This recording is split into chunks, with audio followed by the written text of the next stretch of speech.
bienvenue à ce Go Tank numéro 3 que je suis hyper fière d'animer pour Taste et en compagnie de Karine. Donc, j'ai un petit côté lyrique. En plus de ça, j'enseigne en école sur l'histoire. Donc, autant vous dire que forcément, il fallait que j'en parle. Cela ne devait durer qu'un été. Cette phrase si emblématique de la guerre 14-18 résonne aujourd'hui d'une façon un peu différente, à 100 ans près. Le 16 mars 2020, notre président Emmanuel Macron prononce ces mots: « Nous sommes en guerre sanitaire ». Pour répondre à cet effort de guerre, les invisibles deviennent visibles, ces petites mains du quotidien deviennent nos héros que l'on applaudit de nos mains tous les soirs.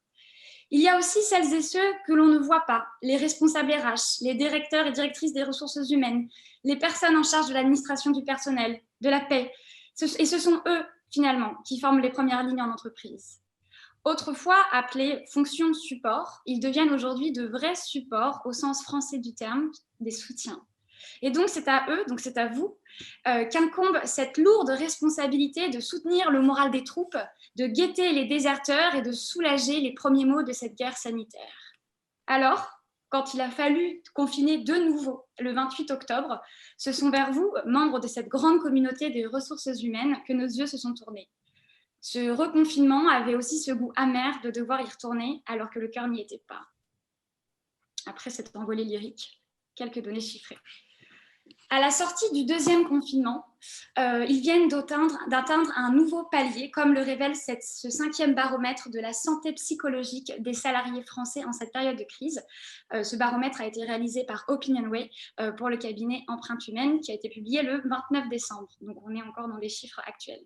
Et donc, désormais, ce sont 50% des salariés qui sont en détresse psychologique, plus 1 depuis le mois d'octobre, dont 20%, et ça c'est hyper intéressant, hyper important à souligner, en détresse psychologique élevée. Aujourd'hui, 31% des salariés risquent la dépression, ce qui représente plus de 11 points de pourcentage depuis mai. C'est énorme. C'est-à-dire qu'un salarié sur 3, en fait, a un risque de dépression aujourd'hui. Parmi les plus touchés, on va rencontrer les moins de 29 ans, puisqu'on retrouve un taux de 70% de taux de détresse psychologique chez cette population. Et comme l'a dit le directeur du cabinet de Empreinte Humaine, ils sont en perte de repères, vivent plus fortement l'effet du confinement, de l'insécurité économique et de l'isolement social.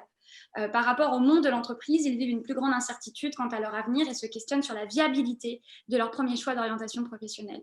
Parenthèse, je ne sais pas si vous avez vu, mais il y a une étude qui est sortie pas plus tard qu'il y a 3 jours où je crois que c'est désormais 1 salarié sur 5 qui envisage la reconversion. Bref, c'est tout récent. Et donc, ça montre effectivement cette perte de repères. Et donc, autre population, et là, vous m'excusez, je ne pouvais ne pas en parler, c'est bien évidemment les femmes qui, pour beaucoup, peinent à concilier responsabilité professionnelle et responsabilité familiale, puisqu'elles sont 1,5 fois plus touchées par la détresse psychologique aujourd'hui, et 58% des femmes sont en détresse psychologique.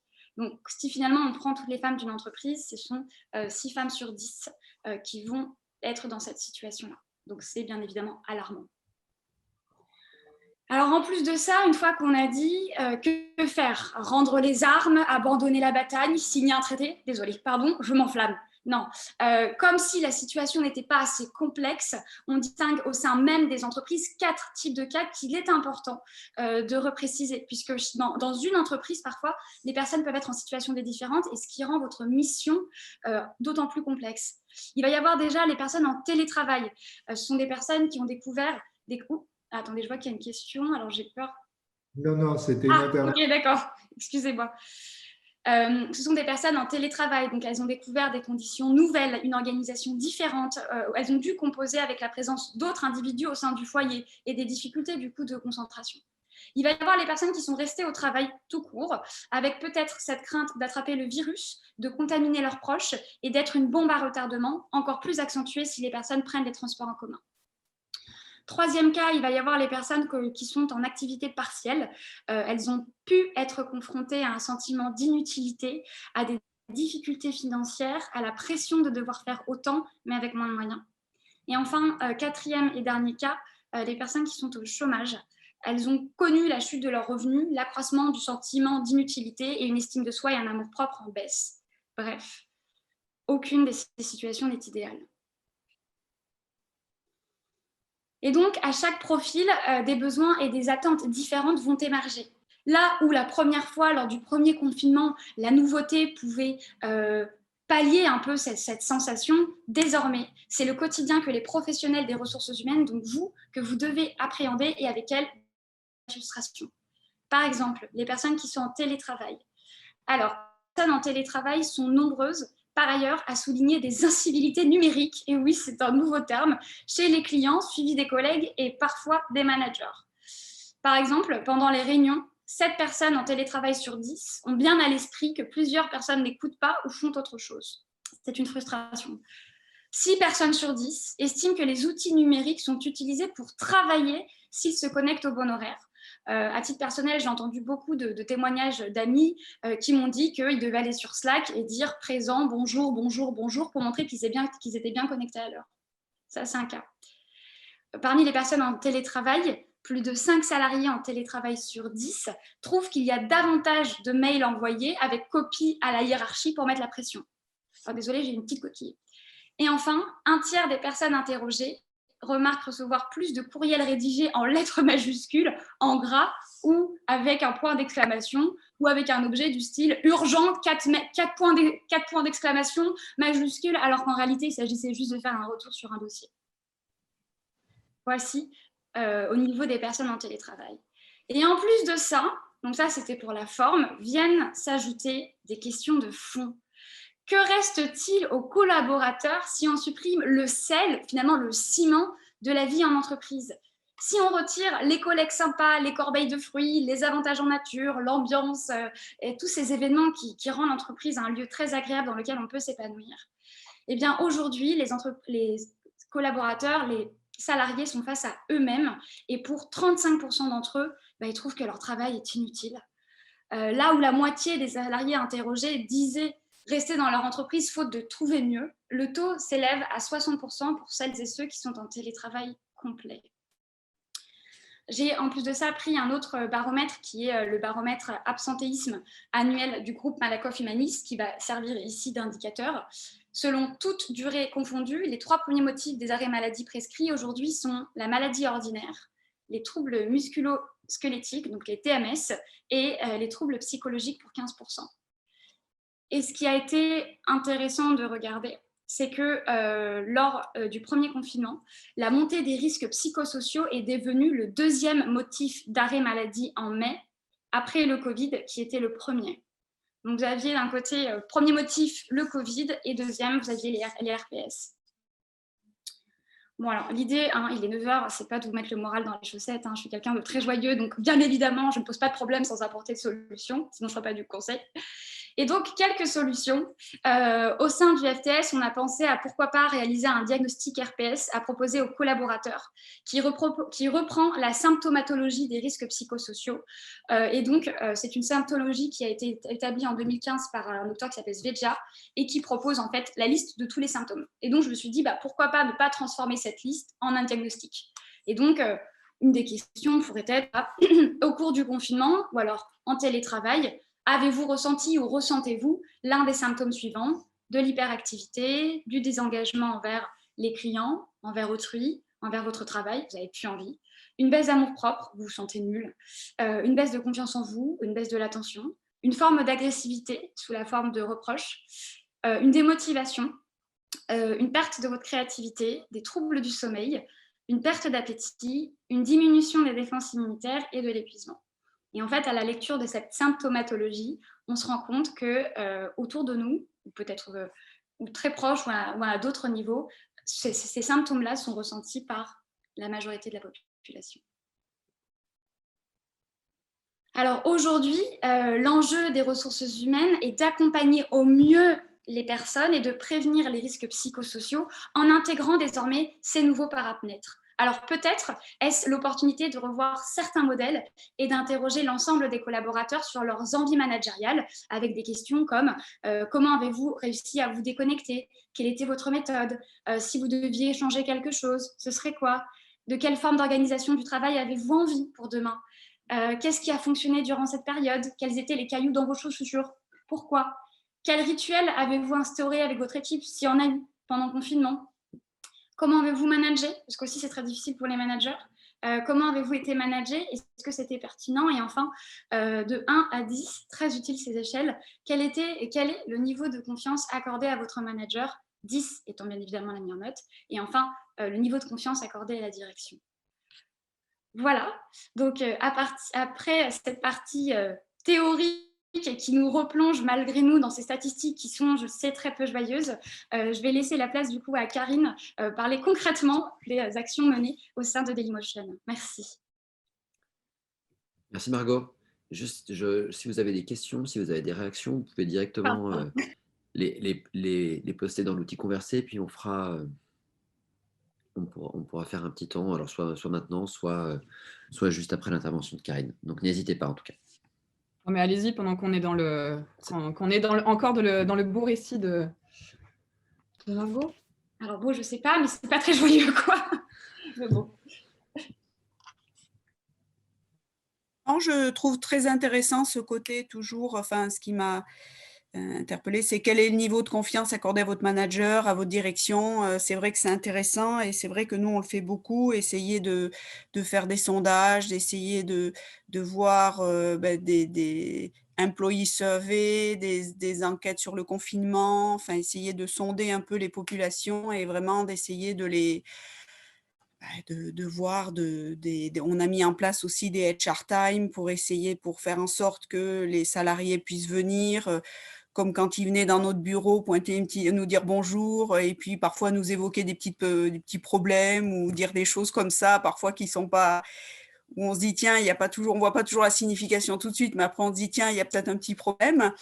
Et donc, on a essayé d'instaurer ça, que tous les vendredis matins, par exemple, pendant une demi-heure, ils puissent venir comme s'ils venaient nous dire un petit coucou, faire pointer une tête dans notre bureau, quoi, des choses comme ça. Mais c'est vrai que le côté communication et sonder les salariés est très important, je trouve. Alors, il y a un point effectivement sur lequel et votre retour m'y fait penser, sur lequel je n'ai pas insisté, c'est que l'expression des sentiments et du ressenti, chez les hommes, il va être beaucoup plus complexe et beaucoup plus difficile à percevoir de prime abord, parce qu'il y a aussi toute cette question de pression sociale où ils doivent être forts et ils ne doivent pas exprimer leurs sentiments. C'est-à-dire que moi, dans les enquêtes par rapport aux risques psychosociaux que j'ai vus, il y en a beaucoup en fait qui n'osent pas dire que ça ne va pas parce qu'ils se disent non mais j'ai pas le droit de me plaindre, j'ai un job et puis de toute façon plaindre de quoi, etc. Donc c'est vrai que parfois il y a des petits signaux comme vous le dites Valérie, ou quelqu'un qui va vous dire bonjour, ça se trouve en fait c'est quelqu'un qui envoie un signal entre guillemets disant bah, j'ai besoin de parler en fait. Mais d'un côté les sondages sont toujours anonymes donc ils peuvent le dire, mais même si effectivement j'entends ce que vous dites, ils le disent moins facilement. Oui, moi, ce qui m'a surprise dans ce que vous avez indiqué, c'est le nombre de personnes qui se sentent surveillées, qui ont une crainte vis-à-vis de tout ce qui se passe. Et du coup, quand on envoie des sondages, quand on fait des surveys, on aura beau dire que c'est anonyme, etc. Je pense qu'il y a un frein et on n'a certainement pas le cœur de ce que ressentent les personnes. Oui, c'est sûr, il y a toujours ce prisme de se dire mais est-ce qu'ils ne vont pas m'identifier avec... Parce que parfois, en plus, dans certains sondages, à la fin, ils demandent l'adresse mail. Et donc, du coup, là où les personnes pouvaient s'exprimer, il y a toujours ce côté un peu aussi parano de se dire à un moment donné, mais est-ce qu'ils ne font pas ça pour savoir, etc. quoi. Et vu que la période, elle n'est pas propice, de suite, il y a tout ce qui va être... La situation est très anxiogène, donc de base, il va y avoir toujours ce prisme de la culpabilité ou d'être observé.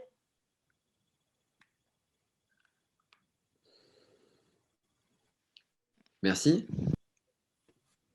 Karine, je te laisse la parole.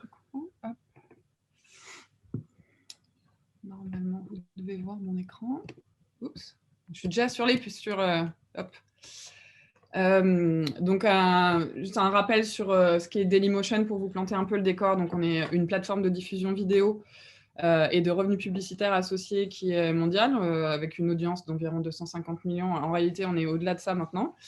Dans le monde, on est filiale du groupe Vivendi qui nous a racheté il y a quelques années. On est présent dans plusieurs pays dans le monde, mais en termes de salariés, on est environ 300 salariés, dont 200 essentiellement en France, donc quand même une grosse présence en France. essentiellement des cadres. Des ingénieurs, des commerciaux et commerciales, des fonctions support, le mot qu'on n'aime pas, je pense ici, qui donnent, je voulais, on va dire, donner un contexte sur le retour d'expérience. On est sur des gens qui sont quand même relativement autonomes, très habitués aux nouvelles technologies.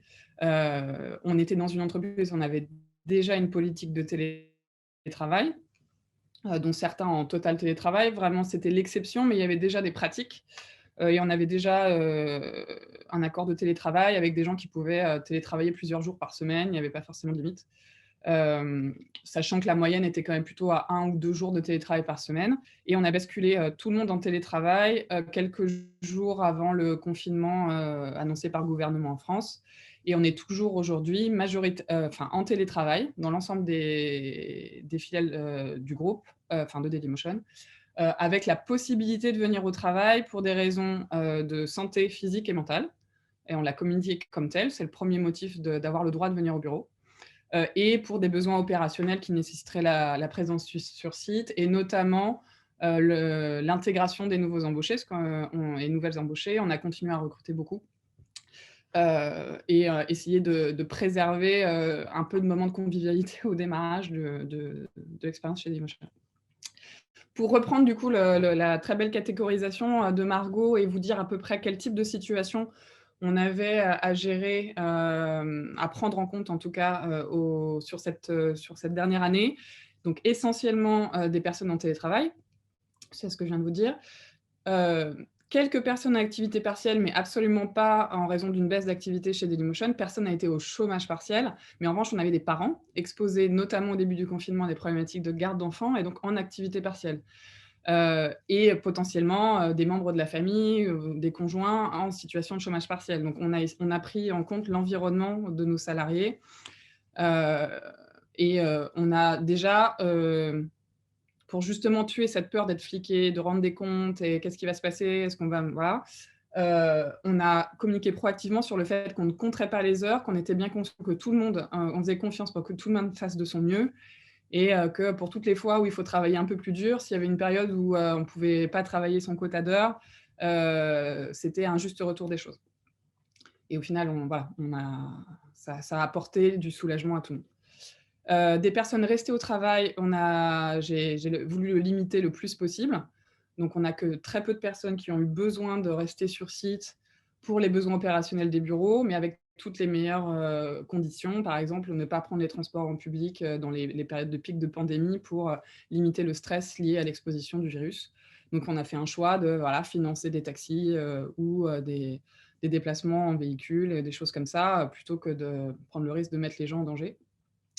Et les personnes au chômage, alors du coup, chez nous, ça serait plutôt l'exposition au fait d'avoir des membres de la famille qui perdent leur travail. Et malheureusement, les quelques cas où on a dû se séparer de certains salariés, de prendre en compte le risque que c'est d'être sur le marché du travail dans ce contexte, même si dans le marché de la tech très porteur sur Paris, on était dans une situation favorable par rapport à d'autres industries. Mais quand même, on ne sait pas ce que ça peut générer chez les gens comme expérience émotionnelle, donc on a fait attention à ça.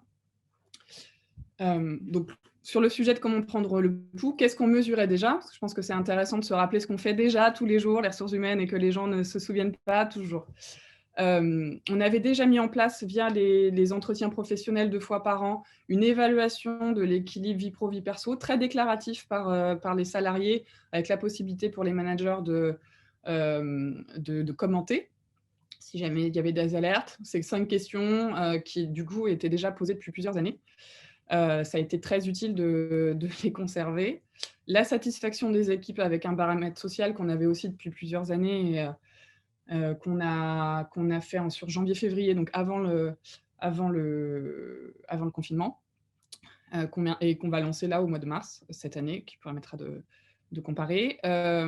Des formats qu'on appelle des all hands chez nous, qui sont les grands routes où on réunit tous les salariés pour de la descente plutôt top-down d'informations, mais qu'on accompagnait tout le temps de questions anonymes, généralement plutôt sur la stratégie et des choses comme ça. Alors là, le type de questions s'est un peu transformé. Et évidemment, on a quand même, vous le savez, un climat social qui remonte via nos CSE. Ce n'est pas forcément toujours représentatif, mais c'est quand même une mesure qui existe et qu'il faut pouvoir utiliser. Et de façon informelle, en travaillant dans la tech, on a quand même une remontée, même si elle est moins structurée, du climat social des équipes via le management, et notamment dans la tech, les stand-up matinaux, qui sont une méthode agile et que l'entreprise, globalement, a suivi, parce que nous, par exemple, l'équipe ressources humaines, ça fait des années qu'on a un stand-up tous les matins pour faire un point des priorités de la journée, s'aligner, et sur lesquels on a aussi, du coup, pendant le confinement, mis un focus en disant « dites comment vous vous sentez physiquement, émotionnellement, pour que les autres en tiennent compte ». Et on avait déjà des rencontres avec la direction, comme vous devez faire aussi, sur des sujets ponctuels, pour un peu sentir les inquiétudes, les besoins de clarification. Donc ça existait déjà. Et ce que je peux dire en synthèse de l'approche que j'ai eue sur cette dernière année, ça a été de maintenir les rendez-vous qu'on avait déjà et de les transitionner sur du digital. Donc pas forcément évident, ça implique une méthode d'animation et des méthodes d'interaction différentes, mais le maintenir et finalement le renforcer. Et donc recréer des expériences en ligne, ou en tout cas à distance, pas forcément en ligne, mais à distance, pour ce qu'on ne pouvait plus faire au bureau. Donc qu'est-ce qu'on a mis en place de plus ?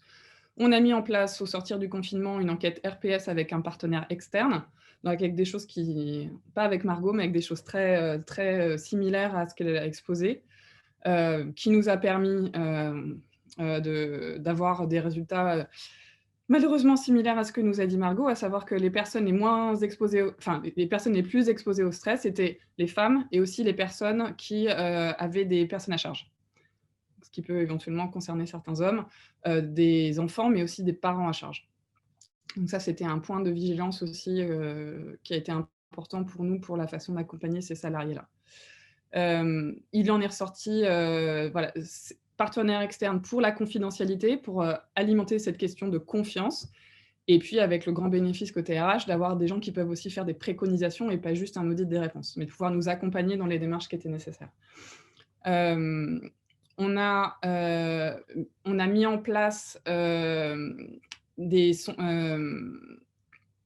sondage sur l'adaptation de nos processus et nos outils au télétravail imposé, pour avoir un retour régulier de ce qu'il faudrait améliorer en termes d'outils informatiques, en termes de process, et en termes d'horaires. Donc, par exemple, on a aussi très rapidement communiqué sur le fait que c'était possible d'ajuster ses horaires.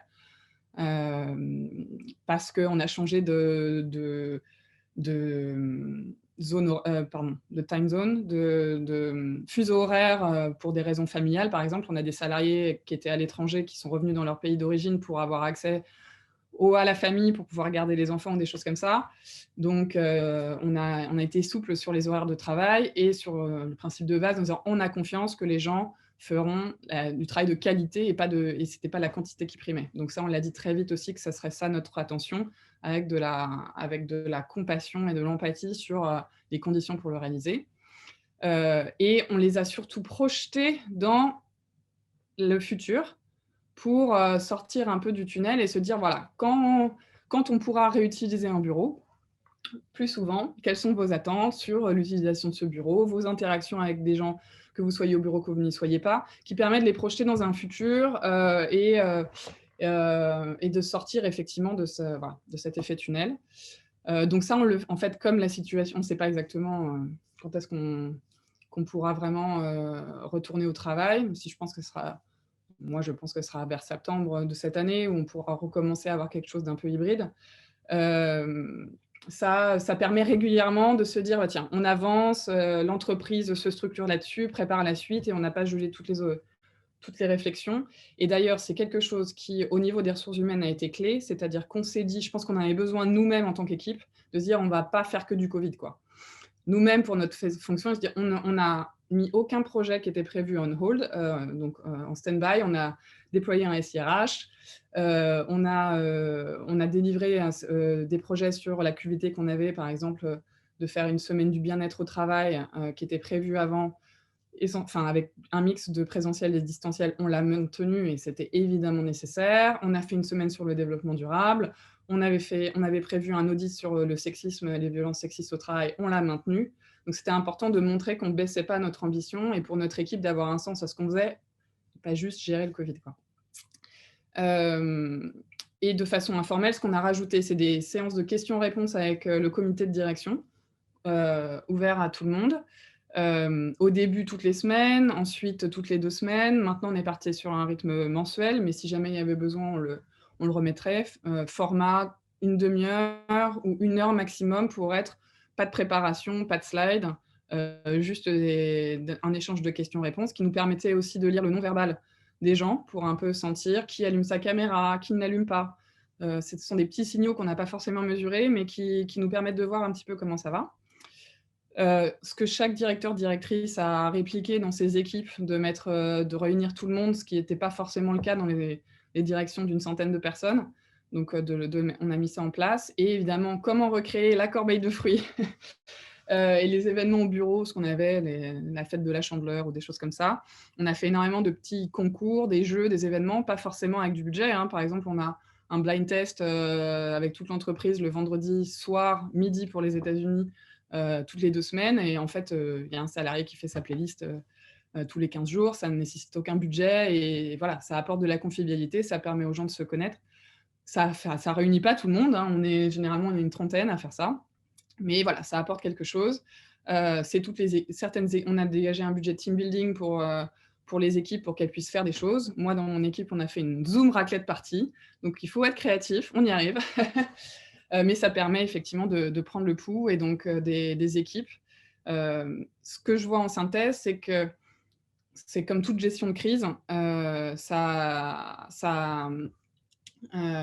la différence a été sur déjà le niveau de maturité du management dans les équipes et dans l'entreprise, le niveau de confiance dans le management.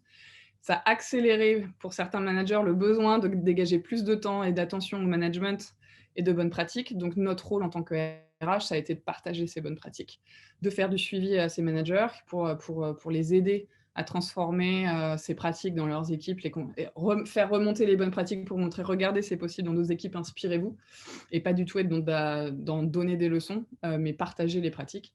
Et les autoriser à demander de l'aide, les autoriser à demander des budgets, et parfois les autoriser à dire qu'ils n'y arrivaient pas, quoi. Ils ou elles n'y arrivaient pas. Donc voilà, bienveillance, écoute, et se parler le plus régulièrement possible, et certainement plus que ce qu'il y avait au bureau au final.